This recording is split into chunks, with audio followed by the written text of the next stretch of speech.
Oke. Assalamualaikum warahmatullahi wabarakatuh. Perkenalkan, saya Rusifa Ningrum dari kelompok 2 dan teman-teman saya Alifa Katratunada, Berleni Julianti, Siti Nurhaliza, dan Wiwit Nurul Aulia akan mempresentasikan hasil pemikiran kami tentang gerak partikel bermuatan dalam medan magnet. Selanjutnya, apa sih itu magnet? Magnet adalah benda yang memiliki kemampuan menarik benda-benda lain yang ada di sekitarnya. Magnet memiliki sifat kemagnetan yang mampu menarik benda-benda lain yang ada di sekitarnya. Magnet sendiri terbuat dari logam seperti besi dan baja. Magnet memiliki berbagai bentuk dan dinamakan sesuai bentuknya, seperti magnet dan magnet batang. Benda yang dapat ditarik lebih kuat oleh magnet yaitu yang berbahan logam atau besi. Contoh objek yang memiliki daya tarik yang tinggi yaitu besi dan baja. Sedangkan materi yang memiliki daya tarik yang rendah adalah oksigen cair. Magnet terdiri dari magnet-magnet kecil yang mengarah ke arah yang sama atau magnet elementer. Setiap magnet memiliki dua kutub magnet, yaitu kutub utara dan selatan. Sifat dari kedua kutub itu adalah: satu, jika kutub yang sejenis didekatkan akan saling tolak-menolak, dan yang kedua, jika kutub yang tidak sejenis didekatkan akan saling tarik-menarik. Jika magnet batang dipotong pada bagian tengahnya, maka akan membentuk magnet-magnet baru dengan kutub yang sesuai dengan arah magnet elementer. Bisa kita lihat, itu ada fotonya, gambar dari berbagai macam bentuk magnet, dan nama-namanya sesuai dengan bentuknya. Next.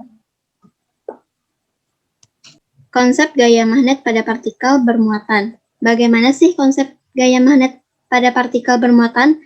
Bayangkan kita mempunyai serbuk besi yang sangat banyak ditempatkan di sekitar magnet batang alami.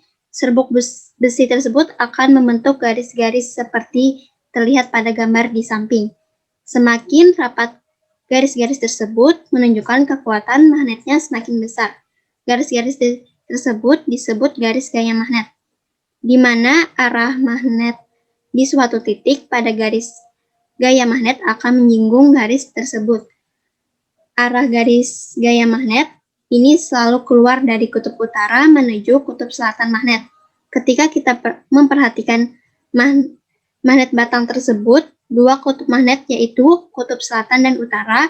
Kalau magnet tersebut dipotong-potong dalam ukuran kecil, kedua kutub magnet akan selalu ada. Hal ini yang disebut dengan istilah dipol. Tidak pernah dalam kondisi apapun sebuah magnet bersifat monopol atau satu kutub. Medan magnet sendiri terdapat dalam suatu daerah dalam ruang jika sebuah muatan bergerak melalui daerah tersebut mengalami sebuah gaya akibat gerakannya. Seringkali suatu medan magnet diketahui melalui pengaruhnya terhadap jarum kompas. Jarum kompas akan mensejajarkan diri mengikuti arah medan magnet. Simbol untuk medan magnet yaitu B. Bahkan hari ini medan magnet banyak sekali digunakan dalam kehidupan manusia. Magnet dapat ditemui dalam suatu contoh yaitu motor, loudspeaker, memori komputer, dan lain-lain. Selanjutnya akan dijelaskan oleh Alifa. Materi selanjutnya adalah muatan bergerak dalam medan magnet. Muatan yang bergerak dalam medan magnet mengalami gaya magnet yang disebabkan oleh muatan medan tersebut, dengan syarat bahwa kecepatan tidak boleh searah dengan garis medan magnet. Sebuah muatan Q yang bergerak dengan kecepatan V tegak lurus medan magnet B akan mendapatkan gaya magnet F yang arahnya mengikuti kaidah tangan kanan. Besar gaya pada muatan yang bergerak dalam medan magnet bergantung pada 4 faktor, yaitu muatan, besar kecepatan muatan, kekuatan medan magnet, dan sudut antara kecepatan dengan medan magnet.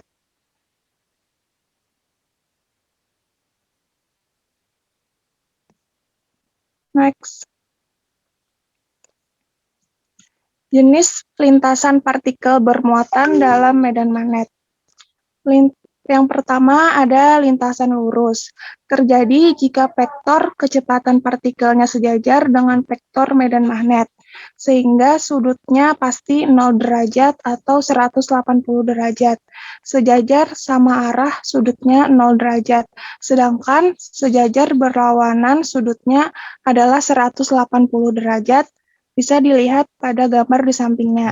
Yang kedua adalah lintasan lingkaran. Terjadi jika vektor percepatan partikel tegak lurus dengan vektor medan magnet, maka sudutnya 90 derajat. Gaya yang bekerja pada muatan akan mencapai maksimum. Gaya pada lintasan lingkaran selalu menuju satu titik atau gaya terpusat yang dinamakan gaya sentripetal.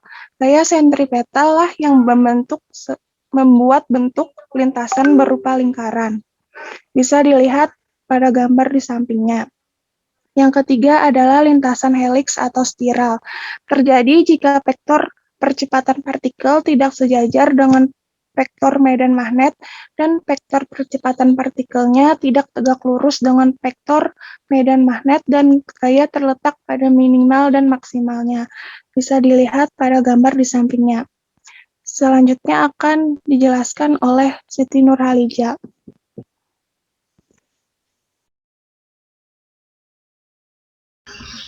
Selanjutnya yaitu penerapan dalam kehidupan sehari-hari.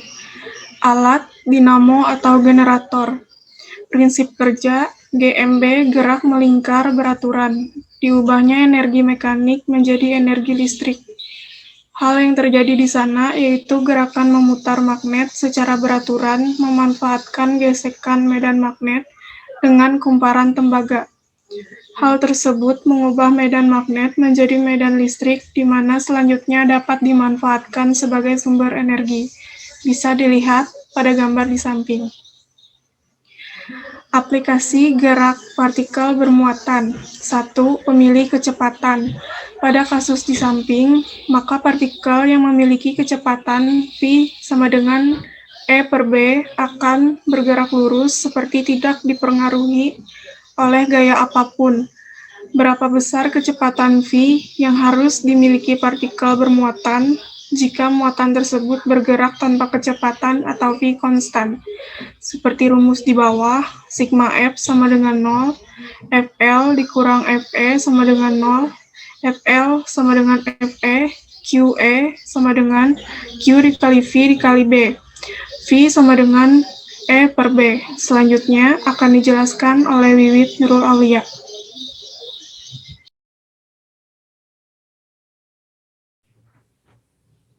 Aplikasi gerak partikel bermuatan.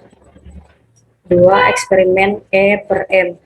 Prinsip eksperimen E per M yang dilakukan oleh Thomson hampir mirip pada kasus pemilih kecepatan. Pada percobaan ini, energi kinetik 1/2 mv2 sama dengan energi potensial EP yang hilang.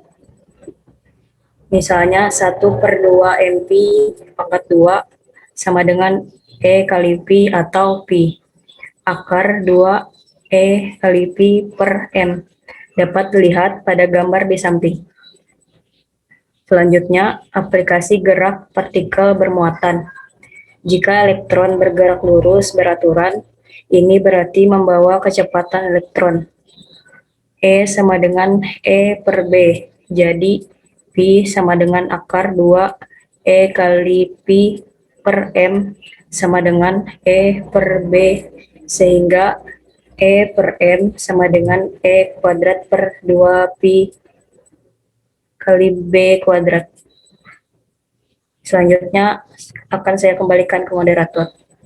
Sekian dari kami. Jika dalam penyampaian materi ada salah dan kurang, kami meminta maaf dan kami meminta saran yang bersifat membangun untuk presentasi di masa yang akan datang. Sekian dari kami, kelompok 2. Wassalamualaikum warahmatullahi wabarakatuh.